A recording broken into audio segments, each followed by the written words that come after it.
ये है लावा connect M1 का फीचर फ़ोन जो नोकिया 3310 से काफ़ी बेहतर है। आप ये वीडियो देखेंगे तो खुद ही समझ जाएंगे। देखते रहिए।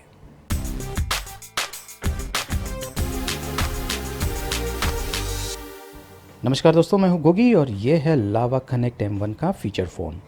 इस वीडियो में मैं इसकी अनबॉक्सिंग करूंगा, आपको इसके फीचर्स के बारे में जानकारी दूंगा, बैटरी लाइफ के बारे में हम बात करेंगे और मैं आपको ये भी बताऊंगा कि किस तरीके से आप इस पर व्हाट्सएप इंस्टॉल कर सकते हैं। तो चलिए सबसे पहले शुरू करते हैं इसकी अनबॉक्सिंग से। ये है इसका बॉक्स पैक और बॉक्स के ऊपर मेंशन किया हुआ है कि फेसबुक इस पर प्रीलोडेड आता है। इस हैंडसेट की खास बात यह है कि ये 4G with voice over LTE support करता है। यहाँ पर आप देख सकते हैं स्पेसिफिकेशंस क्लियरली मेंशन किया हुआ है। डुअल सिम सपोर्ट करता है, 4G इस पर काम करेगा और इस पर रन हो रहा है मैकड्रॉयड वर्जन 6.0 जो एंड्रॉयड बेस्ड है। 512 MB रैम है इसमें और 4 GB इंटरनल स्टोरेज स्पेस है। तो चलिए इस बॉक्स को हम खोल देते हैं और बॉक्स के अंदर आपको मिलेगा ये हैंडसेट। ये एक फ़ीचर फ़ोन है जो अल्फ़ा न्यूमेरिक कीपैड के साथ में आता है। दिखने में ये अन्य फ़ीचर फ़ोन की तरह ही है। पीछे वाले भाग में थोड़ा सा टेक्सचर है। हम इस फ़ोन को बाद में देखेंगे, फ़िलहाल ये देखते हैं कि बॉक्स के अंदर आपको और क्या क्या मिलता है। तो बॉक्स के अंदर आपको मिलेगा ये चार्जर और यहाँ पर आप देख सकते हैं ये एक माइक्रो USB चार्जर है। और ये जो ट्रैवल अडाप्टर है इसकी रेटिंग चेक कर लेते हैं। रेटिंग यहाँ पर दिया हुआ है, ये है 5 वोल्ट्स 0.7 एम्प्स। ये हैंडसेट मैंने होम शॉप 18 से ख़रीदा था 2899 रुपये में।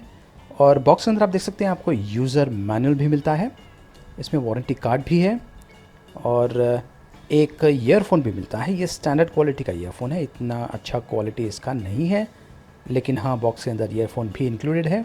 और ये है रिमूवेबल बैटरी 1750 mAh की कैपेसिटी के साथ में। ये हैंडसेट के नीचे वाले भाग में माइक्रो USB पोर्ट है, ऑडियो जैक है और माइक्रोफोन है। और ऊपर वाले भाग में आपको मिलता है ये LED लाइट जो आप टॉर्च की तरह इस्तेमाल कर सकते हैं। जो स्पीकर वेंट है वो पीछे वाले भाग में है। तो ये है लावा कनेक्ट M1 का फीचर फ़ोन और जैसा कि आप देख सकते हैं इसमें बटन्स है, 4-वे नेविगेशन बटन्स भी है। और अगर आपने फीचर फ़ोन का पहले इस्तेमाल किया होगा तो बस उसी की तरह है।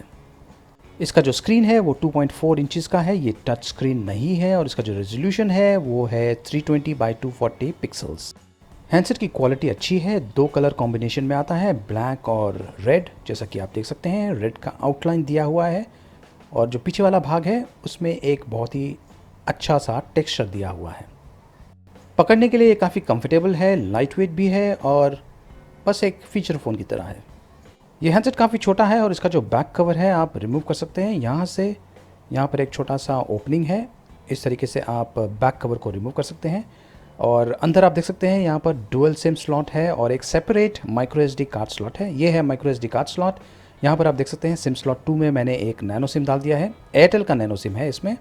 और यहाँ पर सिम स्लॉट 1 में मैंने डाला हुआ है रिलायंस का जियो सिम। ये जो सिम स्लॉट 1 है ये सिर्फ 4G सपोर्ट करता है, सिम स्लॉट 2 जो है वो सिर्फ 2G सपोर्ट करता है। तो अगर आप जियो सिम इस्तेमाल करना चाहते हैं तो आपको वो सिम स्लॉट 1 में ही डालना पड़ेगा। और ये जो सिम स्लॉट 1 है ये नॉर्मल सिम स्लॉट है, बड़ा सिम जो है वैसे टाइप का लगेगा। तो मैंने बैक कवर बंद कर दिया है और चलिए हैंडसेट का पावर ऑन कर देते हैं। पावर ऑन का बटन यहाँ पर है, प्रेस करके होल्ड कीजिए कुछ देर तक और ये हैंडसेट पावर ऑन हो गया है। ये है लावा कनेक्ट M1 फीचर फ़ोन। और सबसे बड़ी ख़ास बात इसकी ये है कि ये वॉइस ओवर LTE सपोर्ट करता है। आप इसमें रिलायंस जियो का सिम इस्तेमाल कर सकते हैं। दूसरी बात यह है कि इसमें जो ऑपरेटिंग सिस्टम का इस्तेमाल किया गया है वो कस्टमाइज्ड है और वो एंड्रॉयड बेस्ड है। तो चलिए हैंडसेट बूट अप हो चुका है और ये है इसका मेनू सिस्टम। इस तरीके से आपको मेन स्क्रीन दिखेगा। ये टच स्क्रीन नहीं है, आपको बटन्स का इस्तेमाल करना पड़ेगा। और होम स्क्रीन में आप देख सकते हैं आपको टाइम दिख रहा है, कैमरा, कॉन्टैक्ट्स, मैसेजिंग और फ़ोन का ऑप्शन है। LTE HD यहाँ पे दिख रहा है, मतलब कि रिलायंस जियो सिम काम कर रहा है। आप इस फ़ोन से डायरेक्टली वॉइस कॉल कर सकते हैं रिलायंस जियो के ज़रिए। ये जो 4-वे नेविगेशन बटन्स है इसका आपको इस्तेमाल करना पड़ेगा मेनू के नेविगेशन के लिए। और ये सारे मेनूज़ ऑप्शंस अवेलेबल है। इसमें यूट्यूब ऑप्शन भी है, फेसबुक भी है, नोट्स का ऑप्शन है, फाइल एक्सप्लोरर है, videos, music player, FM radio, और ये है होम स्क्रीन। जितने भी बटन्स है उसकी जो फंक्शनैलिटी है वो सेम है जैसे फीचर्स फ़ोन में होती है। यहाँ पर आप देख सकते हैं शॉर्टकट बटन्स है। मैंने ब्राउज़र का शॉर्टकट बटन दबाया तो यूट्यूब चालू हो गया। बाय डिफ़ॉल्ट जो ब्राउज़र है उसमें यूट्यूब शुरू हो जाता है। और आप देख सकते हैं माउस का एक एरो भी दिख रहा है। तो जो वो बटन है 4-वे नेविगेशन बटन, उसका इस्तेमाल करके मैं माउस का जो एरो है, पॉइंटर जो है, उसे कंट्रोल कर सकता हूँ। यूट्यूब का जो मेन एप्लीकेशन है, अगर उसको आप रन करते हैं तो वही सेम होता है, ब्राउज़र में यूट्यूब रन हो रहा है। यहाँ पर आप देख सकते हैं फेसबुक भी इसमें प्री इंस्टॉल्ड आया हुआ है और फेसबुक के लिए आपको लॉगिन करना पड़ेगा। तो जो इंटरफेस है वो आपके जो स्मार्टफोन में जैसा आपको दिखता है उसी तरह का है। ये जो M1 हैंडसेट है इसका जो स्क्रीन क्वालिटी है वो इतना अच्छा नहीं है, लेकिन प्राइस के हिसाब से ठीक है। ये फीचर फ़ोन ज़्यादा करके उन लोगों के लिए बनाया गया है जो ज़्यादा करके इसका फ़ोन कॉलिंग के लिए इस्तेमाल करेंगे। ये एंड्रॉयड बेस्ड ऑपरेटिंग सिस्टम है, लेकिन आपको गूगल प्ले का एक्सेस नहीं मिलता है। अगर आप ऐप फोल्डर में जाएंगे तो यहाँ पर आप देख सकते हैं लावा जोन करके एक मेनू ऑप्शन है, और अगर आप उसमें जाएंगे तो ब्राउज़र में आपको लावा का एक पेज खुल जाता है जहाँ पर आपको मूवीज़, वीडियोज़ और गेम्स का ऑप्शन मिल जाता है। इस हैंडसेट पे आप मूवीज़ भी देख सकते हैं, लेकिन उसका एक्सपीरियंस इतना अच्छा नहीं होगा क्योंकि जो स्क्रीन क्वालिटी है, जैसे कि मैंने पहले कहा, इतनी खास नहीं है। ये है टॉर्च का बटन। अगर मैं टॉर्च का बटन को थोड़ी देर प्रेस करके होल्ड करूं तो जो टॉर्च लाइट है ऊपर वाले साइड में वो स्विच ऑन हो जाता है। प्रेस करके फिर से होल्ड कीजिए स्विच ऑफ करने के लिए। ये जो टॉर्च का फीचर है तकरीबन आपको सारे फीचर फ़ोन्स में मिल जाता है। ये जो 4 शॉर्टकट बटन्स हैं इसमें कैमरा का बटन भी है और इससे कैमरा शुरू हो जाता है। जो कैमरा है वो रियर साइड में है और ये VGA कैमरा है, तो इतना कुछ खास नहीं है। इसका सैम्पल भी मैं आपको नहीं दिखाऊंगा क्योंकि इसकी क्वालिटी बहुत ही बेकार है। जैसा कि मैंने पहले कहा, ये एक फ़ीचर फ़ोन है और इसका जो मेन मकसद है वो है कॉलिंग। तो चलिए मैं आपको डेमो दे देता हूँ। अब मैं कॉल कर रहा हूँ रिलायंस जियो के सिम से, और जैसा ही मैं कॉल का बटन दबा देता हूँ आप देख सकते हैं इमीडिएटली दूसरे फ़ोन में कॉल आ जाता है। तो रिलायंस का जो जियो का सिम है वो बहुत ही जल्दी आपको दूसरे जो कॉलर है उसके साथ में कनेक्ट कर देता है। और अब मैं अगर एयरटेल का सिम इस्तेमाल करके कॉल करता हूँ तो उसमें थोड़ा सा समय लगता है, लेकिन कॉल ज़रूर लगता है। तो ये डुअल सिम हैंडसेट है, आप जियो का भी इस्तेमाल कर सकते हैं और जो नॉर्मल सिम है उसका भी इस्तेमाल कर सकते हैं। अब मैं एयरटेल का सिम इस्तेमाल कर रहा हूँ कॉलिंग करने के लिए। थोड़ा सा समय लगता है लेकिन कॉल ज़रूर लगता है। तो ये हैंडसेट उन लोगों के लिए बनाया गया है जो स्मार्टफोन के साथ में कंफर्टेबल नहीं है, जिन्हें फ़ीचर फ़ोन की ही आदत है, लेकिन वो लोग रिलायंस जियो का सिम इस्तेमाल कर रहे हैं। तो ये हैंडसेट एक फ़ीचर फ़ोन है, लेकिन रिलायंस जियो का सिम इस पर काम करेगा। आपको इसके और भी फीचर्स के बारे में मैं बता देता हूँ। यहाँ पर देख सकते हैं वायरलेस और नेटवर्क सेटिंग्स में ब्लूटूथ का ऑप्शन है। तो इस हैंडसेट में बिल्ट इन ब्लूटूथ है, लेकिन इस हैंडसेट में बिल्ट इन वाईफाई नहीं है। तो आप ब्लूटूथ का इस्तेमाल कर सकते हैं दूसरे ब्लूटूथ डिवाइस के साथ में कनेक्ट करने के लिए। और ऑडियो प्रोफाइल है, डिस्प्ले है, वॉइस ब्रॉडकास्ट ऑप्शन है, डेटा यूसेज है। चलिए मैं डेटा यूसेज में जाता हूँ। यहाँ पर आप देख सकते हैं कि जो सिम कार्ड आप इस्तेमाल कर रहे हैं और डेटा जिसमें आपने इनेबल किया हुआ है उसने कितना डेटा अब तक कंज्यूम किया हुआ है। तो यहाँ से आपको आइडिया मिल जाएगा डेटा यूसेज। और भी बहुत सारे ऑप्शंस हैं। चलिए बैटरी में जाते हैं। बैटरी का यहाँ पर ऑप्शन है, तो यहाँ पर आपको पता चल जाएगा कि बैटरी कितना चलने वाला है। यहाँ पर आप देख सकते हैं 4 दिन कह रहा है कि 4 दिन तक बैटरी चलने वाला है। और यहाँ पर मैं जाता हूँ स्टोरेज में, तो 4 GB में से तकरीबन 2 GB अवेलेबल है।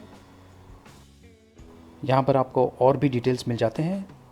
अबाउट फ़ोन में जाते हैं, यहाँ पर आपको फ़ोन के बारे में कुछ इन्फॉर्मेशन मिल जाएगा। सॉफ्टवेयर अपडेट का भी ऑप्शन है। फ़िलहाल तो मुझे कोई अपडेट नहीं मिला है। मैक और ड्रॉइड का वर्जन यहाँ पे मेंशन किया हुआ है। ये जो OS है ये एंड्रॉयड बेस्ड है, और आपको बता दूँ कि गूगल प्ले स्टोर का आपको एक्सेस नहीं मिलता है। मोर में अगर आप जाएं तो यहाँ पर आपको और भी ऑप्शंस मिलते हैं। टेथरिंग का ऑप्शन भी है, USB टेथरिंग। इसके ज़रिए आप ये फ़ीचर फ़ोन को अपने कंप्यूटर के साथ में कनेक्ट कर सकते हैं। ये एंड्रॉयड बेस्ड फ़ोन है, लेकिन आपको गूगल का एक्सेस नहीं है, तो आप एप्लीकेशन कैसे इंस्टॉल करेंगे? तो उदाहरण के तौर पे मैंने व्हाट्सएप जो है उसका APK फ़ाइल को डाउनलोड कर दिया है। आपको ये इंटरनेट पे मिल जाएगा। उसके बाद में मैं इसे इंस्टॉल करने की कोशिश कर रहा हूँ। मुझे मैसेज मिला कि अननोन सोर्सेज़ को इनेबल कीजिए, और वो मैंने कर दिया है। और अब मैं व्हाट्सएप का जो APK फ़ाइल है उसे इंस्टॉल कर रहा हूँ। ये प्रोसेस सेम है जैसा आप अपने स्मार्टफोन्स पे करते हैं, एंड्रॉयड स्मार्टफोन्स में करते हैं। थोड़ा सा समय लगता है, लेकिन व्हाट्सएप इंस्टॉल हो गया है। तो अब इसे मैं रन कैसे करूं? क्योंकि इसका जो मेनू सिस्टम है वो काफ़ी अलग है। तो आप ऐप फोल्डर में जा सकते हैं, और यहाँ पर आप देख सकते हैं व्हाट्सएप का मेनू ऑप्शन आ गया है, और मैंने उसे क्लिक कर दिया है। और यहाँ पर आप देख सकते हैं मुझे व्हाट्सएप का वेलकम स्क्रीन दिख गया है। एक्सेप्ट एंड कंटिन्यू करने के लिए मैं नेविगेशन बटन का इस्तेमाल कर रहा हूँ। माउस का पॉइंटर दिख गया है, और उसी का पॉइंटर को मैं बटन्स के ऊपर ले जाकर ओके बटन प्रेस कर रहा हूँ। अब मुझे मेरा फ़ोन नंबर एंटर करना है। ये जो व्हाट्सएप का प्रोसेस है आपको तो पता होगा कैसा है, वो नंबर वेरीफाई करता है। मुझे कुछ ही समय में SMS मिल गया था, और मैंने व्हाट्सएप को इनेबल कर दिया। आप देख सकते हैं व्हाट्सएप इस फीचर फ़ोन पर काम कर रहा है। ये बहुत ही अच्छी बात है, आप व्हाट्सएप इस फीचर फ़ोन पर रन कर सकते हैं। लेकिन अगर आपने पहले कभी एक स्मार्टफ़ोन का इस्तेमाल किया है तो आपको ये फ़ोन इतना अच्छा नहीं लगेगा, क्योंकि इस पर है अल्फ़ा न्यूमेरिक कीपैड, और उसे ऑपरेट करने के लिए आपको बहुत समय लगने वाला है। जैसे कि आप देख सकते हैं मुझे हेलो टाइप करने में ही काफ़ी समय लग रहा है, और ये बहुत ही आसानी से मैं एक स्मार्टफ़ोन पर कर सकता था। यहाँ पर मुझे काफ़ी समय लग रहा है। फाइनली मैंने मैसेज टाइप कर दिया और उसे सेंड भी कर दिया, और कुछ ही समय में मुझे उसका रिप्लाई भी आ गया। एक नोटिफिकेशन आया था, और फिर मैं व्हाट्सएप में जाके उस नोटिफिकेशन को मैंने पढ़ लिया था। तो ये लावा कनेक्ट M1 का फीचर फ़ोन काफ़ी अच्छा है। नेटवर्क्स में मुझे कोई इश्यूज़ नहीं आया। रिलायंस जियो का सिम काफ़ी अच्छी तरीके से काम कर रहा था। साउंड इसकी काफ़ी लाउड और क्लियर है। बैटरी की अगर बात करें तो मुझे चार्ज करने के लिए लगे तकरीबन 3 घंटे, और फुल चार्ज पर आपको मिल जाएंगे तकरीबन 3 से 4 दिन का यूसेज। नोकिया का 3310 से अगर आप कंपेयर करेंगे तो नोकिया का जो नया फ़ोन है वो 2G फ़ोन है, लेकिन ये लावा कनेक्ट M1 एक 4G फ़ोन है। वॉइस ओवर LTE सपोर्ट करता है, इसमें फेसबुक भी रन होता है, और इसमें व्हाट्सएप भी रन होता है। और ये हैंडसेट मैंने ख़रीदा था 2899 रुपये में। तो आपको ये हैंडसेट कैसा लगा? है ना ये नोकिया से बेहतर? अपने कमेंट्स ज़रूर दीजिए। इस वीडियो को लाइक कीजिए, शेयर कीजिए, और मेरे चैनल को सब्सक्राइब कीजिए। धन्यवाद।